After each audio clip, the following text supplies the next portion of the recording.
A very warm greeting to everyone. It is good to see a lot of people here, and thank you for joining us today. This session is going to be a bit of an interactive session, not just me talking. So feel free to give some comments in the chat box as we progress. Now, coming to the topic, when we talk about health, we have two aspects in our mind. Number one is maintaining the health of a healthy person, and number two is treating the disease. Basically, there are three pillars to achieve these objectives. So these pillars are your diet, your lifestyle, and medication. In this session, I'm going to discuss about the first pillar, that is your diet. Because of the current research and awareness amongst the people these days, we know that good diet is crucial for good health condition. There are so many genetic lifestyle disorders which we can escape with a good diet and dietary habits. So when we talk about a healthy diet, people have millions of views when we come to explaining what exactly is healthy diet. So I would love to know from you all, what do you think is a healthy diet? You can type that in the chat box or simply raise your hands. We just need to know, what do you think is a healthy diet?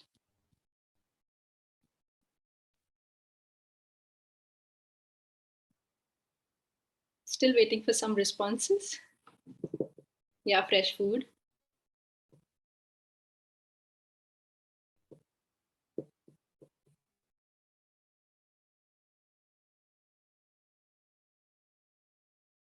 Okay. Home cooked food, yes. Avoid anything that's packed, yes. I have something to talk about salads, but we'll do that at the end. Avoid processed food, good, yes. Yes, exactly. Eat like our grandparents. Exactly right. More vegetable, less salad at the end of the session. Balanced diet, okay. Okay, wonderful responses. So let me tell you a very basic principle around which health in Ayurveda revolves. It will also help you better understand how to work around your diet. The concept says it is your digestive capacity that decides your state of health. A good health and a compromised digestive capacity will lead to illness. It's simple, isn't it? But what do you think about the healthy diet plans that are recently marketed all around the world? Do you think those healthy diet plans are healthy for everyone? What do you think? Do you think we should opt for those healthy diet plans, that one for all healthy diet plans?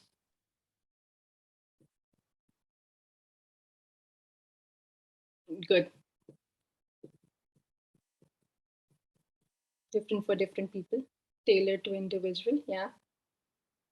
Tried and it failed. Okay. We will discuss about it at the end. Megha.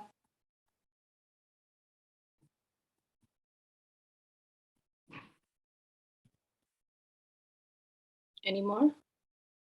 So the answer is not that straightforward, but it is simple. So everyone is different and has different mechanism of digestion and metabolism.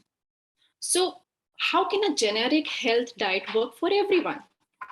So in short, it's safe to say there is no one size fits all solution when it comes to diet as well.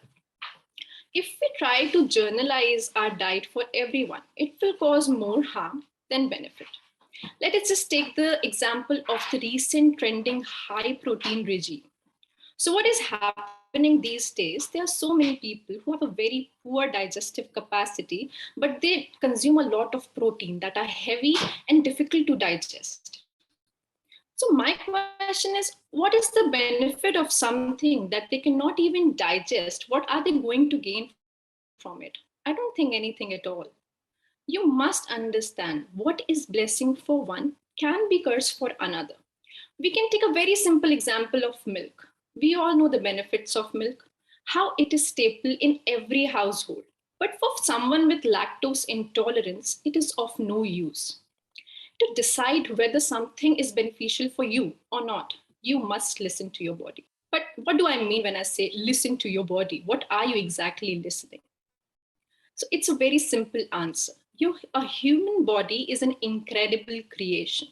If anything is off, your body will send you a signal. So all you have to do is just give a good look to those signals and signs. I will explain it with an example. So let's say we eat something and it didn't go well with our body, and all of a sudden you'll feel bloated. So this bloating is a sign from your body that something is wrong. You need to rectify it. Am I correct or not? What are your responses?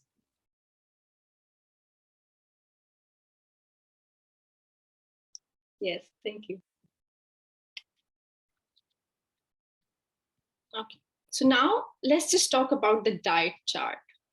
So there was a time when I used to think that making a diet chart is a very difficult task, considering each individual has a different requirement. I have been through a lot of diet plans to better understand what is happening. But shortly, I realized that making diet chart is really easy. Why? Because since till now, I have seen so many diet plans, but none of them were sustainable according to patient's type, their digestive capacity, or according to their health condition. To simplify, let's say a person wished to lose weight, but has also recovered from COVID-19 recently. So most of the diet plans will provide a strict diet chart to lose weight, completely ignoring for a person recovering from COVID-19. It is important to have a balanced diet. Therefore, it is very important not to dive into a trend simply because it's trending. And especially be aware of the influencers who have lost weight and promise to help you to do the same. Instead, what you should do, you should just simply contact your doctor, explain your condition. Then they will suggest what is beneficial for you, what is harmful according to your condition, instead of simply handing over a chart which is difficult to follow. We all know that our ancestors lived a healthier life than we do, and that too in the absence of concept of any diet chart. And finally, I'd like to add my thoughts on healthy diet. So whenever we talk about healthy diet, think of it as a balanced diet. Now, the question is, what do you understand by the term balanced diet? So what do you suggest? Please hop into the comment section and let me know.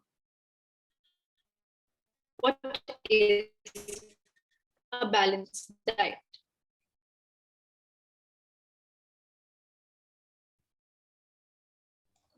We all talk about balanced diet, but what is a balanced diet? Eat carbohydrates, protein, and vegetables together, I think, in my opinion.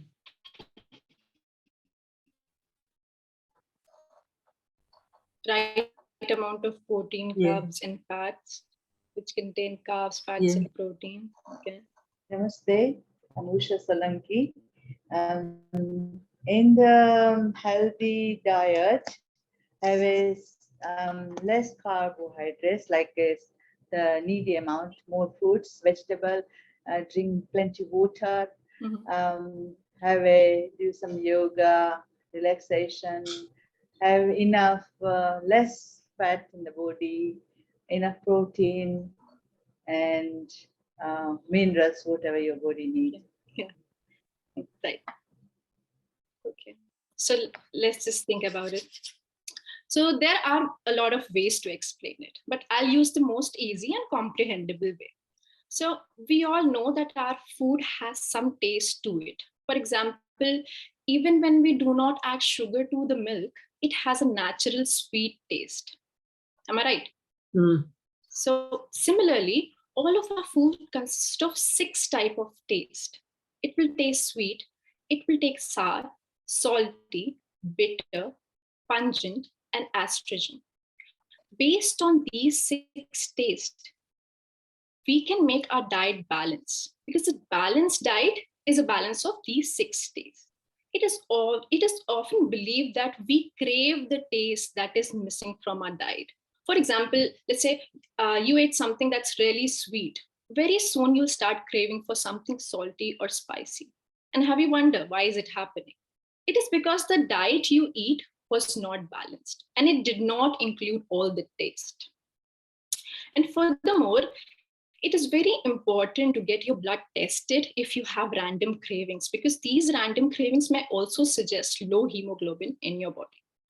What I'm trying to say here is like everything revolves around the balance. Whenever there's an overconsumption of certain food item, it will deteriorate your health. For those who understand this in terms of micronutrients, I'll say there must be a balance between your carbohydrate, protein, and good fats in your diet. In today's world, um, even carbohydrates got a very bad reputation. However, it makes no difference. They are a primary source of your energy. So there is no point of hating or carbohydrate. What you can do instead is choose for carbohydrate that have high fiber contents, like wheat, that they're lentils. They have higher fiber contents. So similar is the case with the fats. Excluding good fats from your diet can be very harmful. It can harm your gut as well as your brain. So what we can do is include good fats in your diet, like including omega-3 fatty acids instead of omega-6 fatty acids. Like we can get omega-3 fatty acids from ghee. So we just have to find the balance. Like we cannot skip any of the macronutrients. All of them are important. Then coming to the next point is the food habits. So what do you suggest are the good eating habits? We know a lot of them. Let's share. What do you think is a good eating habit?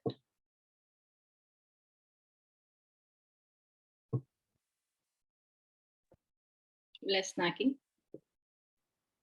Not to overeat. Not to overeat. Good one. Avoid sugar. Avoid too much fatty food. Sorry? Say avoid too much fatty food. Yes. Eat regular meals. Regular meals.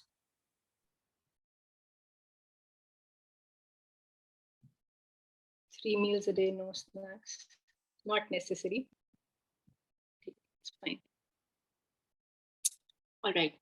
So first of all, your diet should be balanced, and there should not be an overconsumption of single type of food.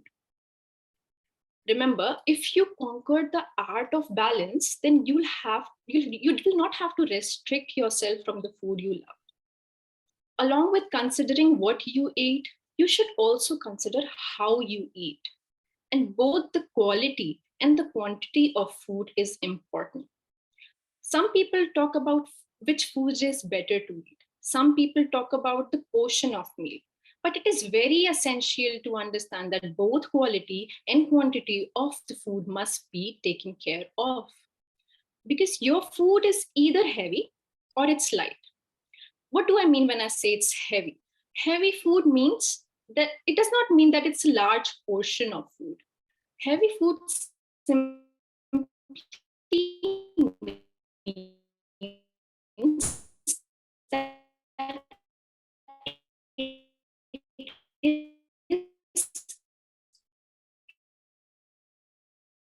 is heavier to digest.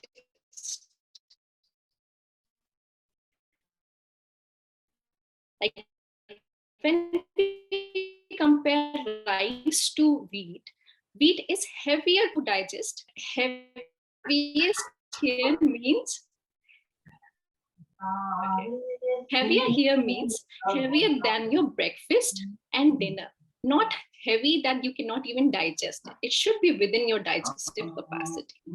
So I just wanted to did you all know that even the environment in which you eat matter as well? Does your environment matter?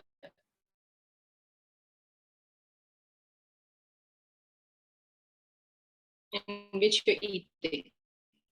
What do you think? Yes, it does very much. Or be it the environment inside your body. It has great impact on your food and on your digestion. So what we used to do earlier, and recently not everybody is doing that, but we used to pray before you eat. Do you know why we used to pray before we used to eat? Do you have any suggestion why we used to pray before we used to? We used to thank Lord for the food that's given to us. Yeah.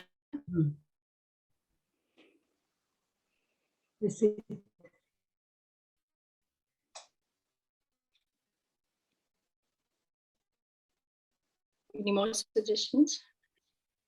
More comments? And you sit down together, and it's a nice, it's a TV dinner or this and that. We used to sit on the floor, with the whole family there. Mom would be serving or somebody like that. 22 and a half now, so I did grow up in that environment. They say that if you eat, That's so, right. and also praying or gratitude releases serotonin, which is a feel-good hormone. So your food is digested better. Okay, that's a lovely response. So what is happening here, there is a connection between your gut and your brain. So what happens if your brain, what happens is whatever is happening in your brain is going to affect your gut, and whatever is happening in your gut is going to affect your brain. So before you start eating, it's very essential that you disconnect from all the negative emotions, because all the negative emotions are going to negatively affect your diet. So praying helps food distracted and you're fully aware of the food you're eating. You must have seen in the food television when the chef tastes something, they usually close their eyes and they taste the food. Why do you think is that? Why do they do that? Any guesses? The chef in the television, food television, when they taste the food, they usually close their eyes. What are they doing exactly? They're using the sense of taste. So when you close your eyes, you focus just on the food in your mouth. Yes. Concentrating on taste. Okay. Okay. So what they're doing is they're concentrating not only just on the taste, but also on the texture. They're concentrating on the food, like they're concentrating on the food they eat as a whole, that how it tastes, what's the texture, how it smells. So by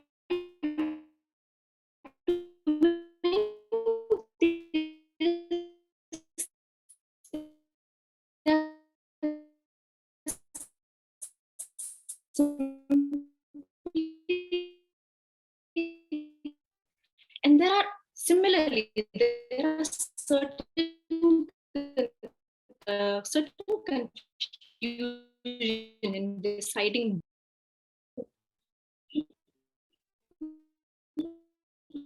the digestion.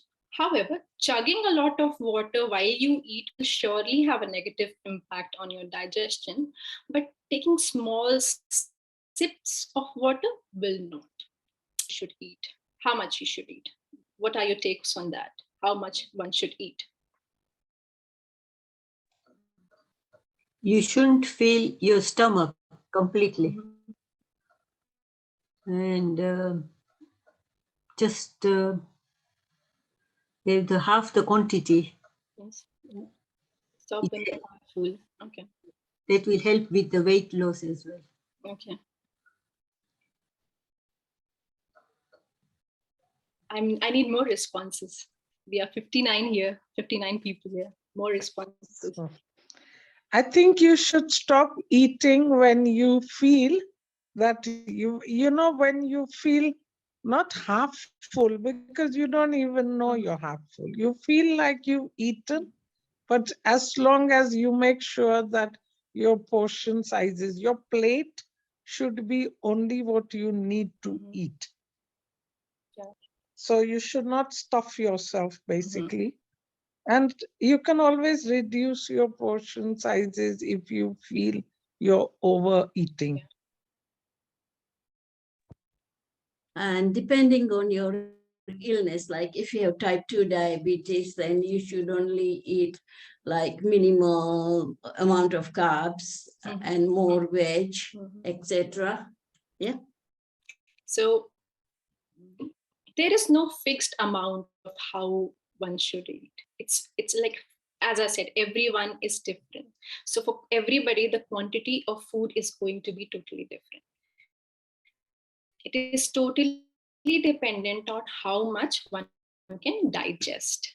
So what we do, something that is really wrong, is counting 70% of your appetite, not half or anything, 70% of your appetite. I know that can be a bit difficult to understand how it's 70%, but you can stop slightly before, when you know, like you should not feel full or heavy once you're done eating. You should feel light after eating, because you should eat 70% of the appetite, and the 30% should be left for the process of digestion to happen conveniently. Let's say we have food in our stomach. 70% is filled with food, and 30% of the space is left for the process to take place, for the food to move, for the digestion to happen.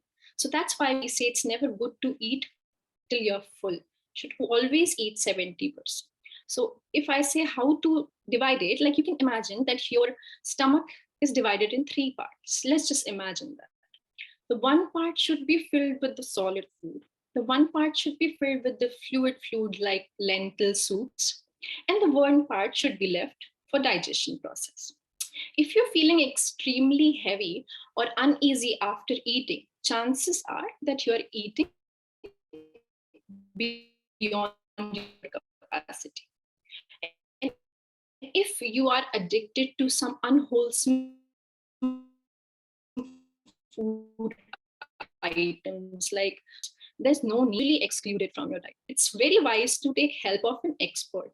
They will guide you in the process by suggesting you an appropriate alternative. So now, when we know about the quantity, now we should know when to eat. It's also important. It's not just what, it's also when we should eat. So what do you think, when you should eat? What are your thoughts on that? When you're really hungry, not just because it's lunch time, so I'll eat. Some people just eat because everyone's eating. Yeah. Any more suggestions? I think it's better to keep regular timings. Yes. Unless you are really not hungry at all, because what is going to happen is that you starve yourself, and the next meal you're going to overeat. So it's better to eat a little bit, even if you're not feeling hungry. Just have a little bit, so you don't feel you don't feel empty. That's my motto. I don't know about other people. So it's very right. Eat when you're hungry. But how do we know that we are hungry? Sometimes it can be because we are bored. Sometimes it's like, okay, everybody is eating, let's eat. So the best ways to know when to eat is when the previous meal is digested, properly digested. So sometimes we don't understand if it's digested. So I'll tell you some common points which will help you understand that the previous meal has been digested. So when the previous meal is well digested, you'll feel light, you'll feel the hunger, you'll feel the need of eating. The burps that you take will be clear. It will not have a taste or smell of the previous meal. So always remember, only eat when you're hungry, not when you're bored. And if by any chance you overeat, there is no need to skip the next meal. What you can do is simply have a normal meal once the previous food you ate is digested. It's that simple. All you have to do is just listen to your body. All you have to do is listen to the signs. Is that okay? Is that okay with everybody? Yes, that's perfect. Yes. Because if you're not hungry and you're eating, that food is still sitting in your stomach. It's not digested. Your previous meal is not digested, then you're going to feel lethargic because you got 2 meals to digest, and your body has to overwork the digestive system. So now let's discuss about the few common food habits and whether they are beneficial or not. So how many of you eat raw salad along with your lunch? How many of you do that? Me. I do that. always do.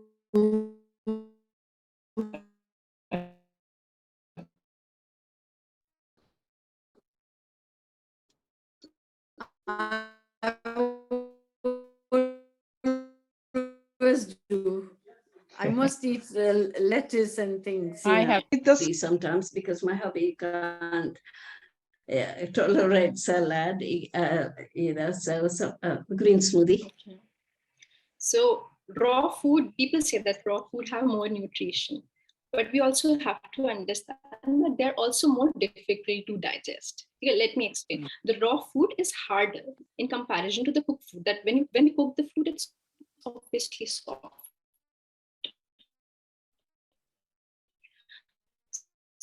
So your digestive enzymes have to work extra hard. So what is the you eat warm and cooked food? But if you prefer eating salad and you're habitual, then it's completely fine to eat it few hours before your lunch, and not along with the warm and the cooked food, because it's very incompatible. Like having a raw hard food along with warm cooked food, it's an incompatible combination. So we should avoid eating them together. It's good to have a hour break between them, so it can be better digested. And also the food item which we if the food item we eat is very heavy to digest and we eat it daily, then there is a possibility that it may lead to the inflammation, which is going to negatively impact our gut health, and then it is going to obviously negatively impact our physical and mental health. So what about green smoothie while we eat our meal? If we have a green like salad smoothie or If you're making smoothies, obviously it's not the best thing to do because you're mixing a lot of food together. If you're mixing a lot of different kind of food together, having it is not the best option. But if you are compatible with it, you are not facing any problems with it, your body is able to digest it very nicely, then it's okay. But a full combined food of different kind of vegetables in one is not a good combination. That's what I would like to say. I always thought a smoothie is a substitute for a meal, not eaten with a meal. No. You have a smoothie if you're not going to eat food. No, smoothie is No? not even a substitute. No? Do that just it's an easier way. A full meal is proper meal. Because smoothies I always thought would be it's easy So if it's you're not that heavy. traveling. So there are also certain misconception about Light. milkshakes as well. So Yeah. people commonly take mango shakes. They commonly take mix mangoes with milk, but milk with mango is again an incompatible combination. Green smoothies like made from vegetables. Yeah, They don't have any milk, do they? No, I but understand. I'm just telling you, if you're mixing a lot of stuff together, a lot of different kind of vegetable together, it is going to be difficult to digest. But if your body is reacting to it properly and you're having no problems digesting it, then obviously you can have it. Okay. Thank you. That's good. Okay. So the next question is, how many of you take honey in tea or hot water?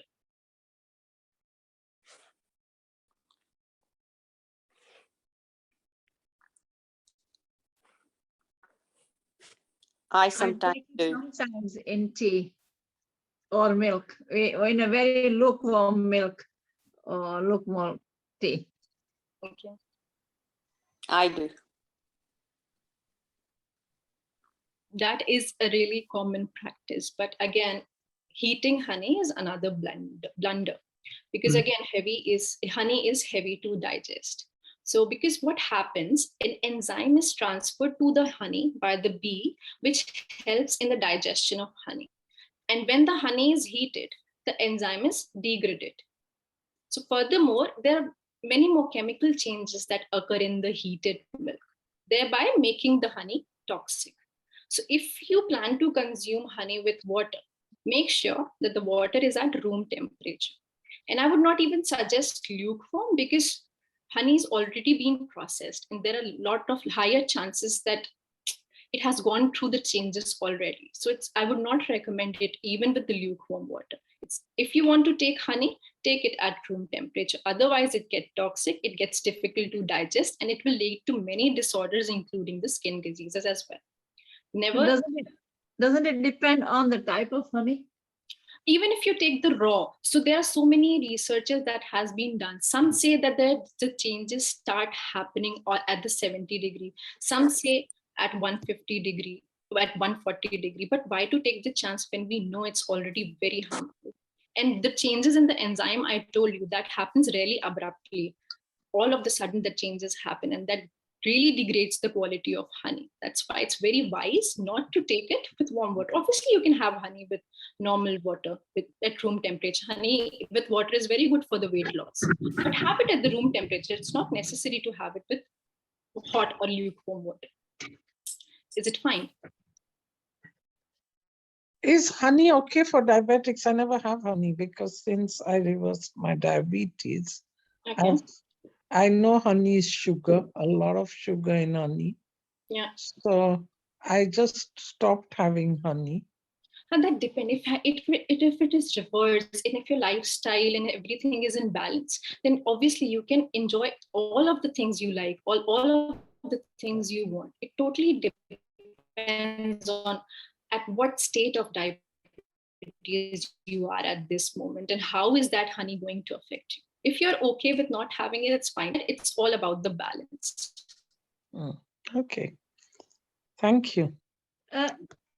Whilst on honey, I don't know, about what about taking molasses? Sorry? Molasses, it's made out of sugar cane. The jaggeries and something like that. It's just like Good. honey. Okay, jaggeries. So No, it's not good. I'll What show is you. I'll show you. molasses? Molasses. So what are the good qualities of honey? It is jaggery. It is jaggery made from it's made from sugar cane. Okay, so when it's in the jaggery, you have to concentrate on 2 points. First, is it new or is it old? If It's it's this old, one. It's molasses. Saroj, look in Saroj. Can you see? I cannot see. If it's jaggery, then what we can do is like the new jaggery is not good for health. It's obviously will cause difficulties, but the old jaggeries are really good, easily digested and good for health. You can choose them as well. And I guess once somebody asked me a question about the qualities of honey. Yes, I did. So what people think honey is nourishing because it tastes sweet, but it is not. It is more of the clarifying. So that's why we use it. Honey is good for the weight loss because it's not very nourishing. It acts as a clarifier. So we have to be very cautious. Like when some people have misconception, like when they have cold and cough, and let's say it's not dry, it has putin. So in that case, taking honey is fine. But when you have dry cough, then taking honey is not good. You can take honey in dry cough along with another medication. But taking honey as a whole in a dry cough, because it's already drying, and you take honey on top of it, which is further drying, then obviously it's not helpful. Okay. Because I was told that you can, if you take and a bit of cinnamon and with fresh lemon juice early in the morning, it's very good for you. But you're saying that honey is not dry. good. If dry, no. Not for cough. It's just for health reasons. For health, it's good. For health, it's good. For health, it's good. Honey is good for health. It's just, it's when we use honey, we think that it's nourishing, but it's not nourishing. It clarifies. That's why it's used for weight loss, not to gain weight. Because but only in not even warm water, just cold water. Not cold, normal. Cold water is another no. normal tap water. Yeah. Okay. You can have it with the combination she told.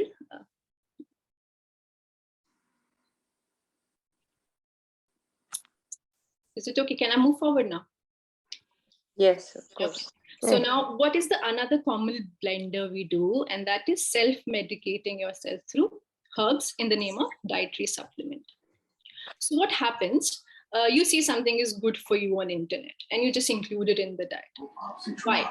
Because you thought it is a natural dietary supplement and it will cause no harm. So it is high time to burst this myth. Not everything that is natural is going to be safe. And remember the phrase I said earlier, what is blessing for one can be cursed for another. Even on the same person, if we take a natural item in a wrong way, even a remedy has a potential to turn into something harmful. Like I said, honey with hot water.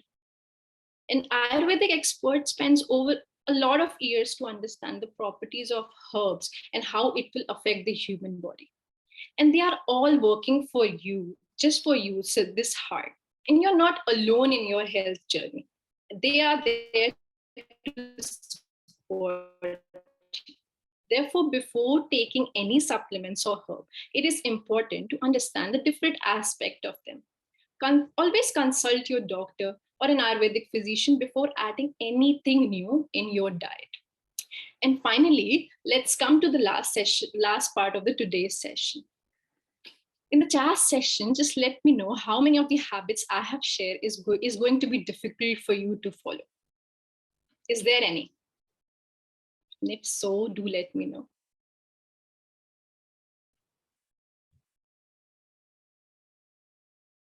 Can you please repeat the question, please? Like how many habits which I have shared today is going to be difficult for you to follow? Or is there any, or all of them are okay? Yeah. All good. None are difficult to follow. For me, I follow them.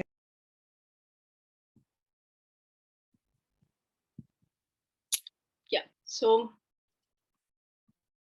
I don't think any of it is. But even if we go to our doctors and we hear about certain, or even if we have a look at on the online suggestions and there are certain habits that are very difficult to follow, you need not to worry about it. Or you can always work with your doctor and mend it as per your requirement. We are here to work with you and for you. My only request is not to get blown away in the hustle culture. Like always keep in mind that your job or your work, it can be done by someone else, but no one else can take care of your health as much as you.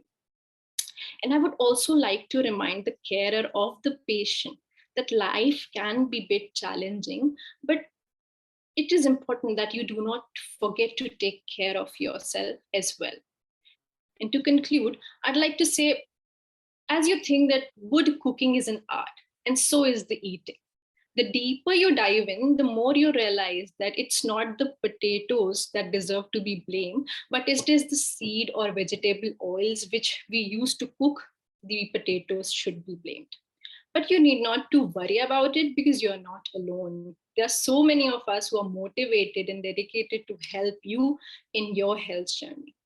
So as we have got some time left, I would love to know from your experience regarding any diet plans or habit and how it affected your health. It is a great opportunity since a lot of people are here. So it will be good to know what works for you and what does not. So now please take the charge and share your experiences. Yeah, I want to go for it. Like you mentioned, don't mix the raw food and the cooked food.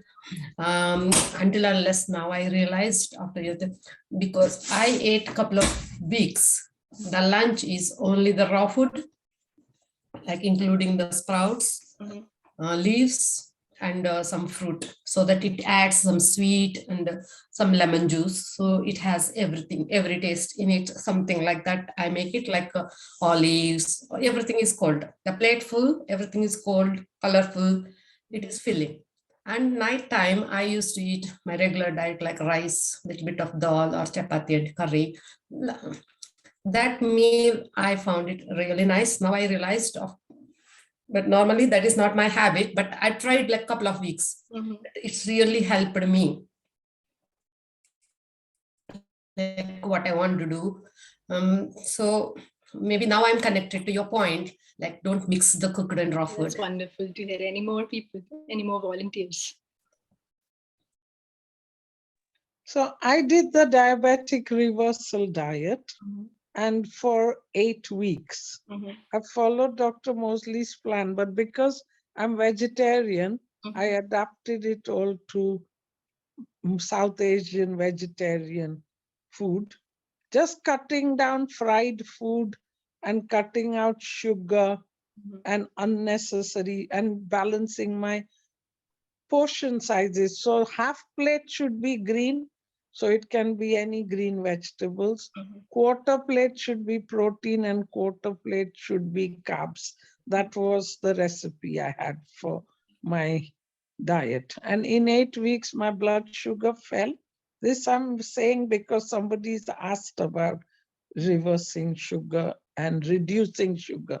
My energy levels increased. I lost a stone in the first 3 weeks of this diet plan. It worked for me so much so that I then started telling others, and many people in groups I attend have been following it and telling me the energy levels are high because you're eating less, you're not sitting there feeling tired and lethargic.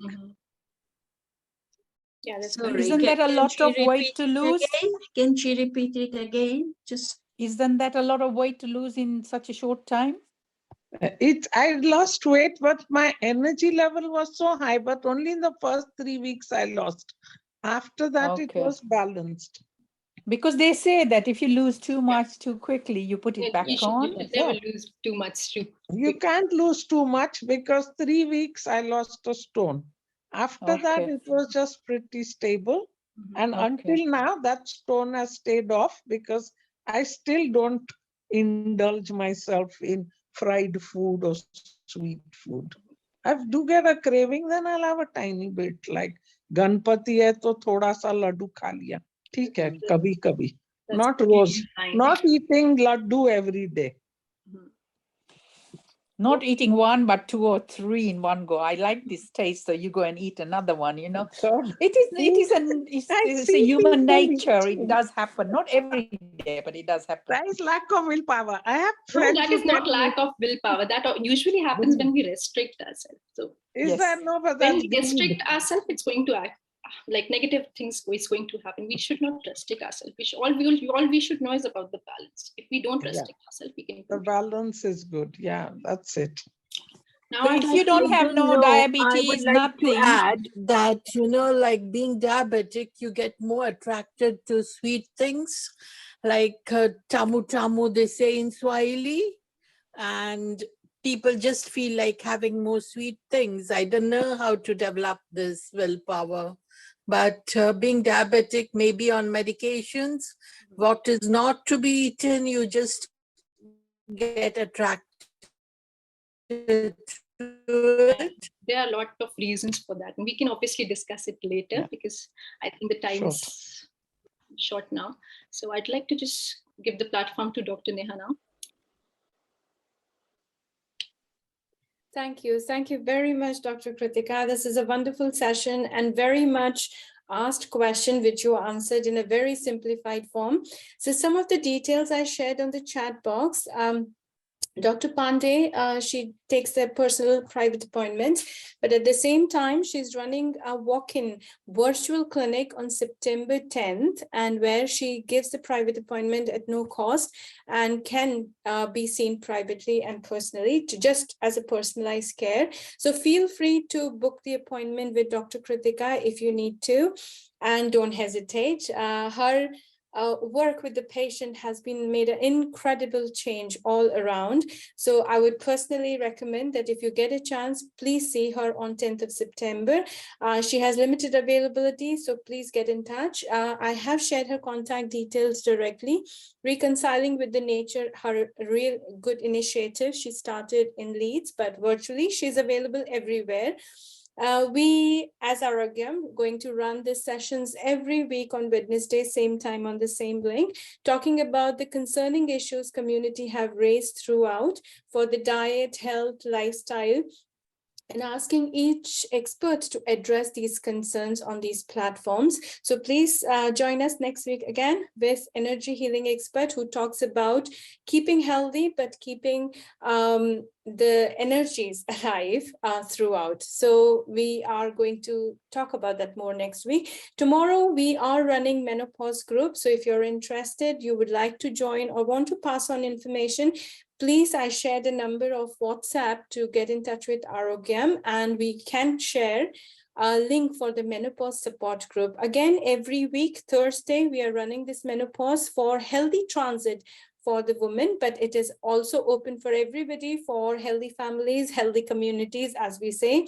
So once again, thank you very much, and get in touch with Dr. Kritika if you'd like to, and avail the best opportunity to see her in person on 10th of September. Any question, concerns, please feel free to ask. Where can you meet her? Sorry. For the 10th of September. Hello? Yes, it's a virtual appointment. We shared, yes, we shared the contact link with Reconcile with Nature. That's where you can contact her and she can make an appointment to virtual appointment for 10th of September.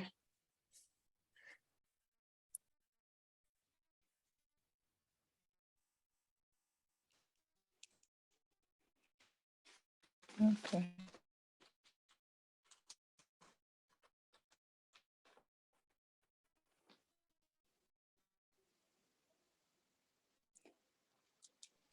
Any last word, Dr. Pandey, for all of us? 3 different addresses. One, yeah.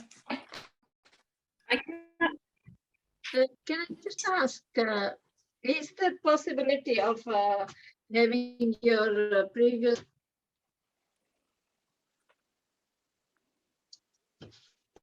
Can you please repeat the question?